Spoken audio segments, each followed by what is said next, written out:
Sveiki, mėlyjeji, be namų negerai Citus kasmėnesinio gyvo eterio žiūrovai. Šiandien su dideliu džiaugsmu sveikinuosi su, turbūt vienom iš didžiausių smegenų Cituse, ar ne, Citus vyr analitikė Eglė, kuri tikrai labai daug žino apie rinką, tiek duomenų, tiek jaučia tendencijas. Ir šiandien mes turim labai įdomią temą, kurios pavadinimas skamba kiek rytoj kainuos mano namai. Tačiau mes čia planuojam paliesti visai nemažai klausimų ir tikimės, kad jums bus įdomu ir aktualu išgirsti. Nes tikrai kalbėsim apie svarbų dalyką, apie būsto vertę, apie būsto kainas, šiek tiek užgaudysim tendencijas ir perspektyvas. Žodžiu, tai jeigu turėsite eigoje mums klausimų, būtinai juos rašykite komentarų skiltyje ir mes pasistengsim juos visus atsakyti. Tai dar kartelį labas, Eglė. Labas. Kaip tu šiandien gyveni? Puikiai. Šiltas oras, artėjantį vasarą, tos energijos ir geros nuotaikos suteikia. Tai labai gerai. Sakė, visi labai jaudinėsi, bet iš tavo nei veido, nei laikysenos to nesimato. Tai važiuojam. Kaip šiandien apibūdintum šiandieninę Vilniaus būsto rinką? Jeigu reikėtų tai pasakyti vienu žodžiu labai paprastai ir trumpai, tai sakyčiau stabilizacija. Stabilizacija po tikrai pilno iššūkių ir dinamiškumo laikotarpio. Tai ta stabilizacija čia gerai ar blogai? Nes vieniems stabilizacija yra stagnacija, kitiems stabilizacija yra geras laikotarpis. Sakyčiau, kad gerai, todėl kad visa tai, ką mes matėm pastaruosius metus, jeigu tai ir būtų toliau taip važiavę, tai klausimas, prie ko tai būtų privedę. Dabar tą stabilizaciją mes matom tiek sandorių prasme, tiek turto kainos prasme. Tai mes kainų pokyčių nebefiksuojame nuo praėjusių metų lapkričio. Ir ta rinka, jinai tikrai nėra sustojusi. Ji, kaip ir sakiau, stabilizavosi, mes matome mažiau sandorių, bet jie tikrai vyksta. Rinka nėra kad būtų viskas, mes matom, kad niekas nebeperka, niekam nebeaktualu. Paklausa tikrai yra. Tai jo, ir mes jau kurį laiką kalbam apie tai, kad faktiškai visą tą laikotarpį nuo praėjusių metų pavasario, kada įvyko, sakykime, lūžis prasidėjus karui Ukrainoje, Rusijoje užpuolus Ukrainą, ar ne, įvyko visokie geopolitiniai, tektoniniai lūžiai ir tas, aišku, iššaukė lėtėjimą rinkos, ir paskui ten nuvilnijo turbūt gausybę kitų faktorių. Tai iš kitos pusės matom visą laiką išliekantį pakankamai aukštą susidomėjimą, ar ne? Tai kodėl žmonės neperka? Arba tiksliau, kodėl nepriima sprendimo taip per tokį laiką, per kiek jau užtekdavo anksčiau? Iš tikrųjų, tą tikrai stebim, kad žmonių tas sprendimo priėmimo laikas yra labai išilgėjęs. Galbūt nėra to spaudimo, kuris buvo anksčiau, kuris tikrai galbūt nebuvo sveikas, kad atėjau, nenupirkau šiandien, po 2 dienų mano kaimynas galbūt nupirko tą butą, ne? Tai dabar žmonės turi galimybę pagalvoti ilgiau, bet kodėl taip vyksta, tai aš manau yra šiek tiek neapibrėžtumo ir jie galvoja, tai kaipgi bus ateityje. Galbūt dalis žmonių tikisi, kad kaina kris, kiti galvoja, kaip čia su tuo Euriboru bus, nes Euriboras, sakyčiau, vienas iš tų veiksnių, kuris ir lėmė tą tokį sustojimą, šiek tiek pagalvojimą, nes buvom neįpratę matyti tokių dalykų. Tai dabar žmonės vertinasi, galbūt, sakyčiau, atsakingiau ir šiek tiek ilgiau tas finansinės galimybės. Tu čia kelis dalykus įvardinai, ar ne? Tai yra būsto pirkimo vajus. Nebėra spaudimo pirkti būstą čia ir dabar. Tai, o čia gerai ar blogai, kad nebėra to spaudimo? Vėl, kaip ir sakiau, ta prasme, tai yra, sakyčiau, sveikesnė rinka, kai tu turi galimybę pagalvoti. Nes kai viskas vyksta taip greitai, tai irgi, tai gali vykti, ta prasme, tam yra veiksniai, kurie skatina tai, bet jie negali tęstis laiką. Tai, kas yra dabar, irgi yra gerai. Nes, turbūt tada čia kaip akcijų rinkose visi sako, kad pirkti reikia ne tada, kada visi perka, o tada, kada visi parduoda, ne? Nes reiškia, kad kaina važiuoja žemyn, o kai visi perka, kaina važiuoja aukštyn. Kitas aspektas – būsto kaina. Tai sakai, kad jinai yra stabili, ar ne? Kokie yra ilgalaikiai perspektyvoje faktoriai, kurie turi įtakos kainų pokyčių? Kiek iš principo Citus analitikai prognozuoja per artimiausius metus kainų pokytį? Iš tikrųjų, sakyčiau, dabar artimiausiems metams galim prognozuoti tą sveiką rinkos augimą. Tai yra, sakykime, kaip pavyzdys, jeigu taip reikėtų įvardyti skaičiais, 4%. nes tai yra ekonominiais veiksniais pagrįsta ir rinkos veiksniais pagrįstas augimas, kuris yra sveikas ir, na, kaip sakiau, pagrįstas. Tai va tą tokį didelio kainų augimo galbūt neprognozuojam, bet jis vienaip ar kitaip laikui bėgant auga.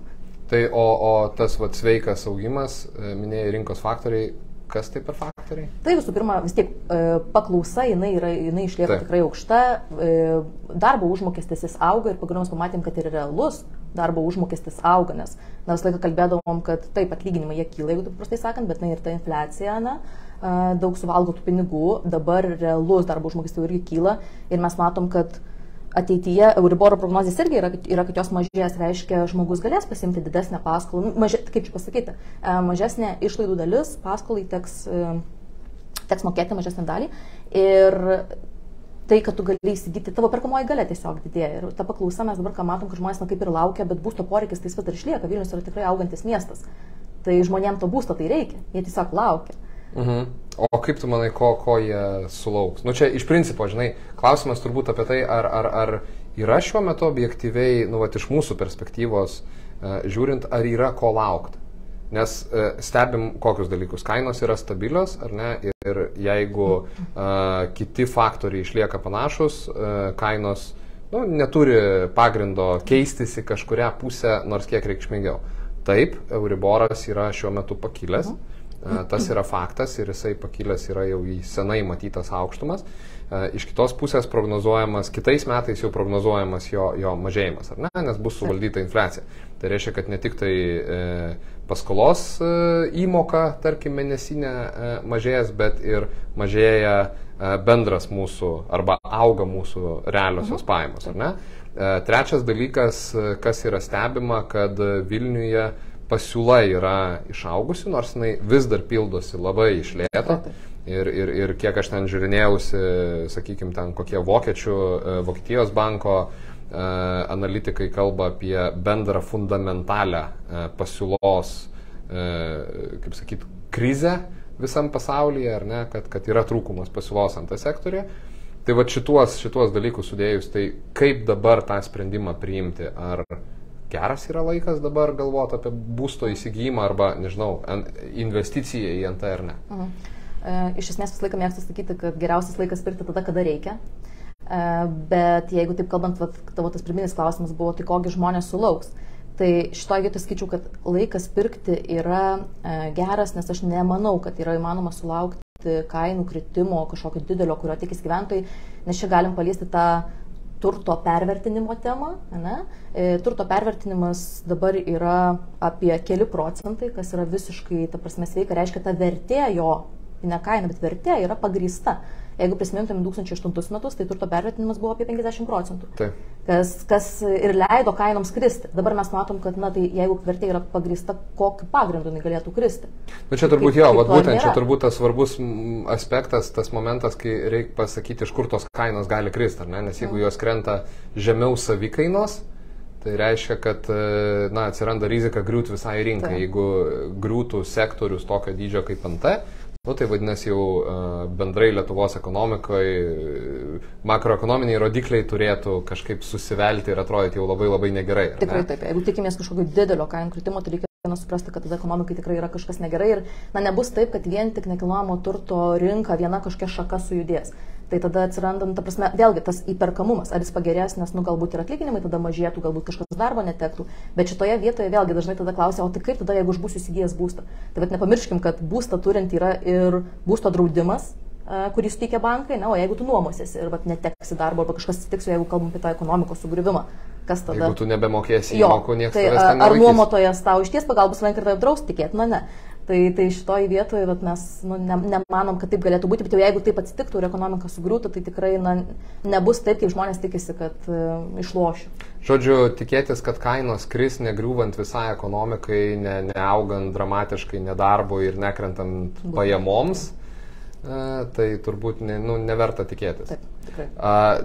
Jo, teisingai, Lietuvos bankas dar prieš gerus metus skelbė, kad pervertinimas, sakykime, būsto rinkoje jis ten keletas procentų, kas vis tiek buvo palyginus labai nedaug, šiuo metu ten teliko porą procentų ir tai reiškia, kad ypač kai kainos stabilizavosi, ar ne, tai vadinasi, kad jų kritimui erdvės nėra. Bet kalbant apie vertę. Ar ne, kalbant apie vertę. Prieš kurį laiką buvo pasirodę tokių, gerai, kad neišplitusių, bet porą gandelių, kad krenta būsto vertė. Kalba buvo būtent ne apie kainą, o apie vertę. Ir dalis žmonių turbūt nusigando, kad mažėja jų turimo būsto vertė. Tai čia, kai mes kalbam apie NT kaip apie saugiausią investiciją. Čia, kad verta pirkti, nes vertė augs. O čia buvo tas pasitikėjimas turbūt susviravęs, nes kažkas išgirdo, kad vertė krito. Ar gali taip įvykti, kad įsigyto turto vertė kristų? Iš tikrųjų, čia reikėtų panagrinėti, iš kur atsirado ta prielaida. Ne? Kas čia paskelbė tokią žinią, pavyzdžiui, manęs jinai nepasiekė. Aiškiai, ji tokia labai kvestionuojama ir turbūt, kad nepagrįsta. Bet kas gali atsitikti, ta vertė, jeigu mes nužiūrim į vertę. Pavyzdžiui, kaimynas pardavė pigiau būstą, tai galbūt buvo priežastys, kad jis pardavė, galbūt jam reikėjo labai skubėti ir panašiai, bet tavo asmeninio turto vertė, tai ji nenukrito. Prasme, jeigu mes vertinam aplinką, sakykime, nežinau, pigesnis kažkoks projektas, ekonominis labiau ateina, jisai lyginamųjų metodų vertintojų gali iš tą vertę taip pakoreguoti, bet tavo asmeninis turtas, kuriame tu gyveni, jis nesikeičia, vertė tai nesikeičia. Taip, faktas, kad ten buvo gretimų panašių sandorių kaina lyginant su praėjusiu laikotarpiu. Tai vadinasi, jeigu mano kaimynas, kaip tu sakai, šį mėnesį pardavė savo butą 2000 už kvadratų pigiau negu, negali taip, 2000 ten, sakykime, ar 5000 pigiau negu kažkas pardavė prieš mėnesį, tai čia dar nerodo jokio vertės kritimo, teisingai. Ir jo, kaip juokavom prieš laidą, kad turbūt NT vertė, turimo būsto vertė gali nukristi dviem atvejais, ar ne, kai nukrenta visa ekonomika, arba kai tas būstas nukrenta fiziškai, tai reiškia, jis turi sugriūti. Bet apie tokias situacijas turbūt kalbėti neverta. Gerai, grįžtant dar prie vertės. Prieš kurį laiką iš savo auditorijos, iš savo žiūrovų gavom vieną labai įdomų klausimą, kuriam reikėjo ir mums patiems turbūt pribręsti ir surasti tinkamą kontekstą, kuris šiandien, aš manau, yra pats geriausias galimas. Su tavim kalbant šitą temą, klausimas buvo toksai, kodėl būstas iš brėžinių yra brangesnis nei pastatytas būstas. Pigesnis turbūt. Atsiprašau, pigesnis nei pastatytas būstas, taip, pagavai. Tai kodėl, kitaip tariant, svajonė yra pigesnė negu plytos? Įvardinčiau galbūt du tokius pagrindinius faktorius, kurie ateina į galvą. Tai pirmas dalykas yra rizikos prisijėmimas kliento, rizikos prisijėmimas pirkėjo. Nes, iš tikrųjų, kuo yra ilgesnis periodas, tuo daugiau gali būti neapibrėžtumų ir, sakykime, ta rizika, aš turiu menyti laiko suvaldymo prasme, nes vystytojui turbūt yra labai sunku pasakyti tą tikslę datą, kadagi tu į tą notarinį sandorį ateis ir tas būstas taps tavo. Tai tu pirkdamas iš brėžinių, sutinki šiek tiek galbūt, jeigu bus poreikis palaukti ir tu renkiesi iš didžiausios pasiūlos, tai čia šitas dalykas yra labai svarbus, kad reikia atkreipti dėmesį, kai tu perki, kodėl pirkti iš brėžinių yra ne tik, kad pigiau, bet ir naudingiau.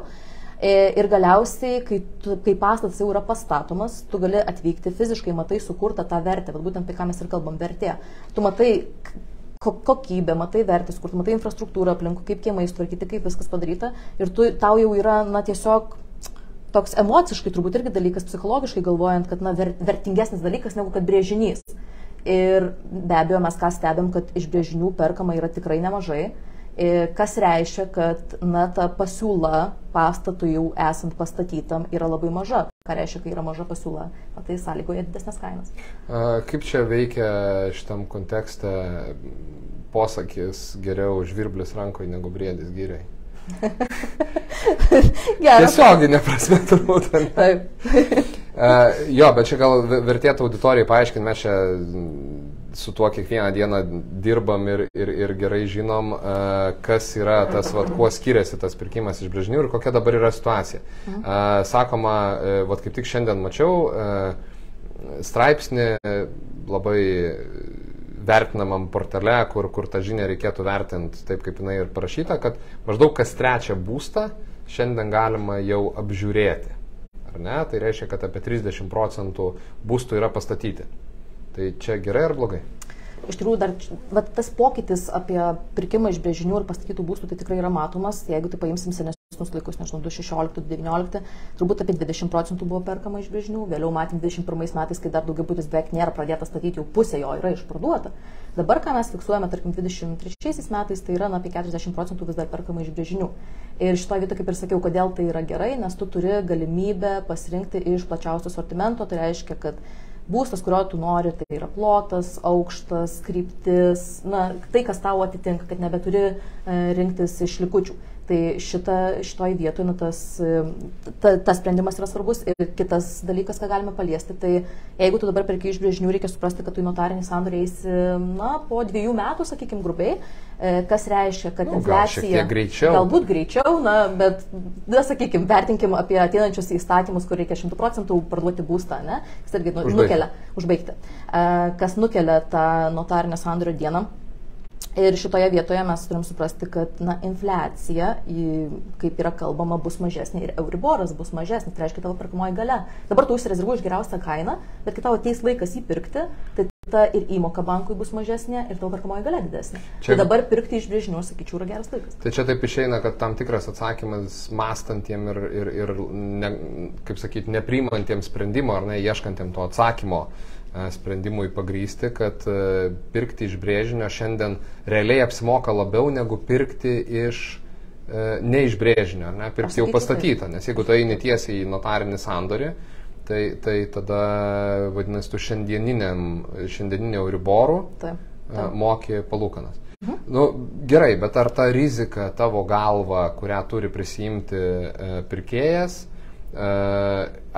pirkdamas iš brėžinio, ar jinai yra, kaip sakyti, priimtina, nes daugybė ten dalykų, praeidant, tu nežinai, kaip galų gale bus realizuota, tu nežinai, kokia bus kokybė, nes tu perki pažadą, tu nežinai, kiek laiko tau užtruks. Apie tai daugiausiai yra kalbama, kad pirkėjams ta rizika, kurią jie turi prisimti pirkdami iš brėžinių, galbūt ne visada yra priimtina. Ką tu apie tai manai? Kaip tu iš principo vertini asmeniškai tą pirkimą iš brėžinių? Ar čia gera situacija, sveika situacija rinkoje, ar mes galim sakyti, kad tai yra įprasta praktika ir nereiktų galvoti apie kažkokius dramatiškus pokyčius, pavyzdžiui, teisės aktais? Šitoje vietoje turbūt į tokį klausimą atsakyčiau dėl vystytojo reputacijos.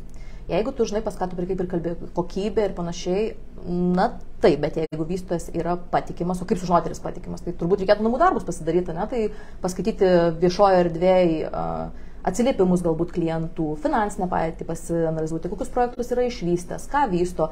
Ir tada, jeigu matai, kad tas vystytojas yra patikimas ir tikrai ne pirmi metai rinkoje, tai viskas yra gerai tame. Ta prasme, tu turi tiesiog įsivertinti, ar tu, kaip skaita, ar rizika priimtina. Priimtina, jeigu yra patikimas vystytojas, yra priimtina. Ir čia galbūt vėlgi rinkos tokio, sakykime, sulėtėjimo kontekste vertinant, kas buvo ir per jos griūtį, ne per sulėtėjimą prieš kiek čia 12 metų, ar ne, tais 80 metais, kas įvyko, tai vienas iš tų tokių privalumų buvo, arba pliusų buvo išsivalymas rinkos, ar ne, nes, taip, NT rinka yra sektorius, kuris labai vilioja greito pelno siekėjus, ieškotojus, tai taip, turbūt čia vienas iš svarbių aspektų, bet tau, kaip atrodo, ar tai, kad yra perkama iš brėžinių, nes, sako, kad užsienyje mažiau yra perkama iš brėžinių, ar ne, ir dažniau yra perkamas jau pastatytas būstas. Kaip tu galvoji, koks būtų, jeigu, sakykime, nuo rytojaus arba nuo kitų metų būtų išleistas įstatymas, nuo kitų metų pardavinėti tik tai pastatytą būstą? Kokį tai galėtų, be akivaizdaus privalumo, kad žmonės rizikos iš esmės jokios nebeturi prisimti? Čia labai iš tikrųjų platus klausimas, kurį reikėtų turbūt atskirą temą šitam dalykui pasilikti. Taip, tas pirkimas iš brėžinių tikrai jisai apima labai daug ir aš nemanau, kad dabar situacija yra kažkokia neteisinga, kad tam prisireiktų kažkokių įstatymų ar kažkas turėtų keistis. Aš manau, kad taip, kaip yra dabar, viskas yra sveikose vėžėse. O kaip toksai įstatymas, toksai reikalavimas paveiktų būsto kainą? Vienareikšmiškai, ta prasme, būsto kaina jinai tikrai būtų didesnė, nes kaip ir kalbėjom prieš tai, ta sukuriama vertė, ateini, tu jau matai vertę, kitas dalykas, vystytojo kapitalas yra, ta prasme, tu nesurinki prieš tai jokių avansų ir tai padaro prielaidas, kad būsto kaina yra didesnė. Nes vadinasi, iš vienos pusės jo, kaip šnekėjom, kad vystytojas jau visas rizikas yra prisijėmęs ir gyvybės išnaudojęs, ar ne, tai vadinasi, per tai kyla kaina. Kitas dalykas, jinai kyla turbūt per tą suvokiamą vertę. Irgi jo, kad tu gali pačiupinėti, ką tu pirksi, ar ne, tu jau garantuotai žinai, jau terminų jokių ten paklaidų nebėra, kokybė irgi aiški, ką tu gali įvertinti. Nu taip, tai reiškia, kad kainos ar vis dar būtų įperkama? Būtų didesnis. Taip. Supratau, nu gerai. Palikim taip. Tada kitas klausimas, šnekėjomės apie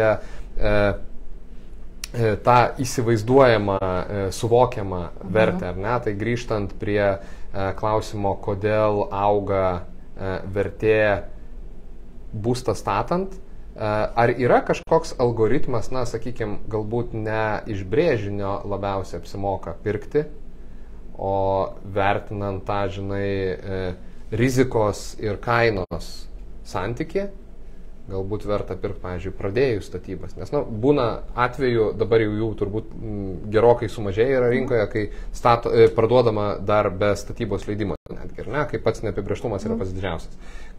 Kaip tu siūlytum, vat, iš savo perspektyvos, kada tu siūlytum labiausiai žiūrėti į projektą ir jame rinktis būstą, jeigu jis nėra užbaigtas? Visgi labai teisingai palėtėjai, kad anksčiau turbūt dažnesni tie atvejai būdavo, bet vis dar pasitaiko, kai yra parduodama be statybos leidimo, tai čia turbūt yra pati didžiausia rizika. Tada net atsiranda rizika, kad ar tavo tas turtas, kurį tu rezervavai, atitiks tai, kas bus numatyta projekte. Tai šitoje vietoje visgi vienai per kitaip aš siūlyčiau sulaukti statybos leidimo ir kai statybos leidimas yra daugmaž aišku. Tai tam laikotarpėje, sakykime, kai vyksta statybos, nuo jų pradžios iki pabaigos, atmetus tuos ekstremumus, iš esmės skirtumo didelio nebėra rizikos atžvilgių. O kainos atžvilgių? Tai kainos atžvilgių vėlgi mes turbūt jau šiek tiek kartojamės, kad aš manau, kad kuo didesnė jau vertė yra sukuriama, kur yra pastatytas pastas, tuo ta kaina yra didesnė.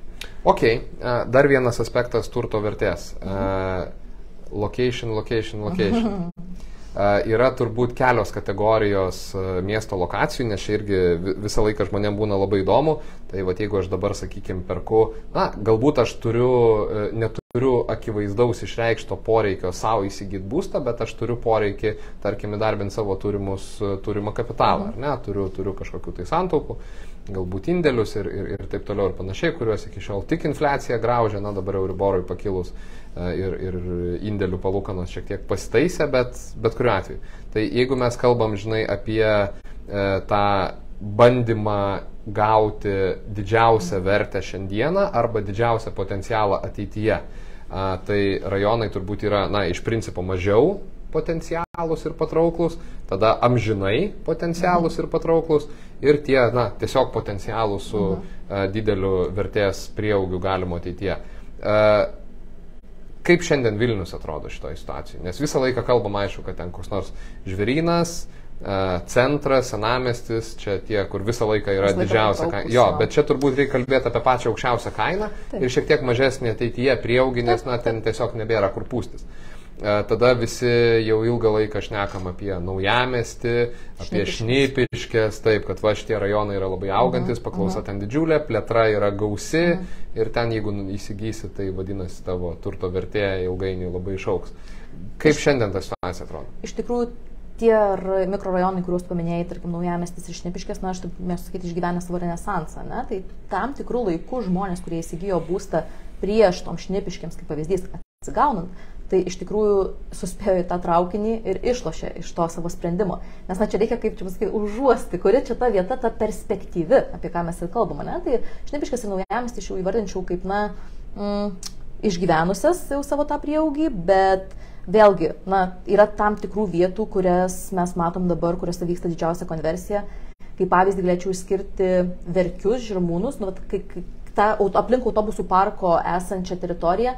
Ten yra beprotiškai didelė konversija, autobusų parkas turėtų išsikelti 2023 metų pabaigoje maždaug. Bet mes ten turbūt ne tik apie šitą autobusų parką galvom, tengi Šiaurės miestelio, ta konversija, kuri jau įvykus ir turbūt turės teigiamos įtakos žmonių pritraukimui, patrauklumo formavimui. Bet ką dar noriu pasakyti, kad nuo autobusų parko iki, paėmus, nežinau, gal Logmijos net miestelio, ta visa teritorija, jinai yra labai neišnaudota. Ten yra sandėliai, gamybinė paskirtis ir bendrasis Vilniaus planas ten numato daugiafunkcinės zonas, kas reiškia, kad jau dabar mes matome, kad vystytojai ten yra supirkę sklypus, vyksta statybos, kiek ateityje dar visko bus, tai pakeis tą teritorija, net pažįstamai turbūt sakyčiau, ir čia jau savivaldybė deda labai didelį indėlį planuodama, kaip viskas turėtų būti, nes toje pačioje autobusų parko teritorijoje nebus leista statyti vien tik daugiabučius. Čia jau kalbam apie tai, kad turėtų atsirasti daugiafunkcinės erdvės, galbūt net kažkokie darželiai, bibliotekos, kad žmonėms būtų faina ir gera būti.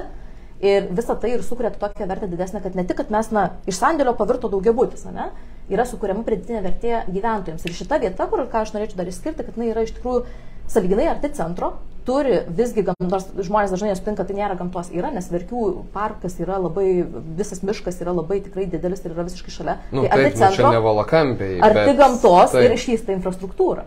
Ir šita vieta turi labai didelį potencialą. Tai tu sakai, kad netgi urbanistinė prasme, sakykime, Naujamiestis arba Šnipiškės, tai turbūt labiau buvo konversija iš vieno tipo pastatų į kitus, o čia netgi urbanistinė konversija, tai reiškia, kad ten formuojasi daugiafunkcinės erdvės, kurios ilgalaikiai perspektyvoje, jos yra patrauklesnės, ar ne? Tai tas turėtų palengvinti ir įsisavinimą, ir patrauklumą padidinti ir taip toliau ir panašiai, ar ne? Taip. Ok, o gerai, sakei, Naujamiestis, Šnipiškės jau daugmaž tai perėjo į tą senamiesčio centro ir žvėryno kategoriją, ar ne, kur jau galimas prieaugis mažesnis. Žirmūnai, Verkiai, kas dar į kurią pusę krypsta, nes, pavyzdžiui, apie Vilkpėdę esu girdėjęs, kad ten... Jo, Vilkpėdė yra vienas iš dalykų, tai galbūt reikėtų tos konversijos palaukti šiek tiek ilgėliau. Dar ką išskirčiau, tai turbūt tas Naujamiestis, jis plečiasi į tą pietinę pusę link Panerių gatvės ir stoties visą rekonstrukciją tą vietą vėlgi pakeis tikrai labai reikšmingai. Tai šita vieta irgi išskirčiau kaip tokį didelį potencialą turinti. Daugelis kalbėdavo apie naujininkus kaip apie didelį potencialą turinti, iš dalies pritarčiau, bet kur yra didelis ir, manau, esminis skirtumas. Naujininkuose tie sklypeliai, jie dažnai yra pavieniai ir mažesni. Tai vadinasi, tu iš tokių pavienių ir mažesnių sklypelių sunkiai sukursi tą tokį matomą ir vienu upu vykstančią konversiją, kaip pavyzdys, arba nuo statybas kažkokį pasikeitimą.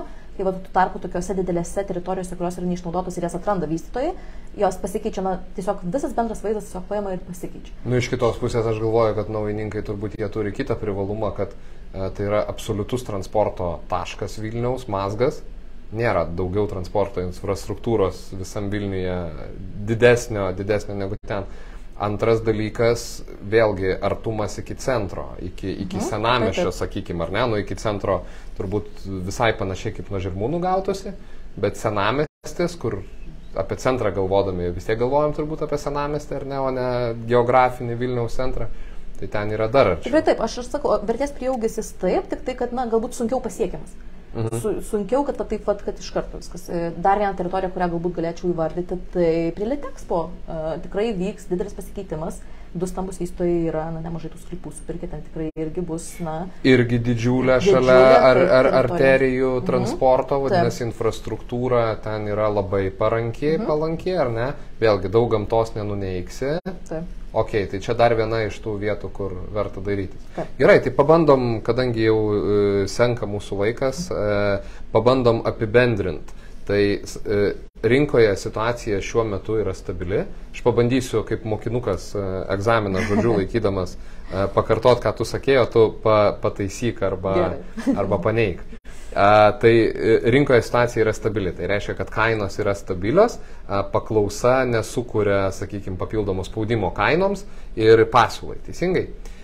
Antras dalykas yra, kad taip, šiuo metu Euriboro ir infliacijos situacija yra neparanki, tačiau tai sukuria galimybę dairytis būsto, tarkim, dar nepastatyto, kuris nukeltų notarinį sandorį ir Euriboro įtaką vėlesniam laikui.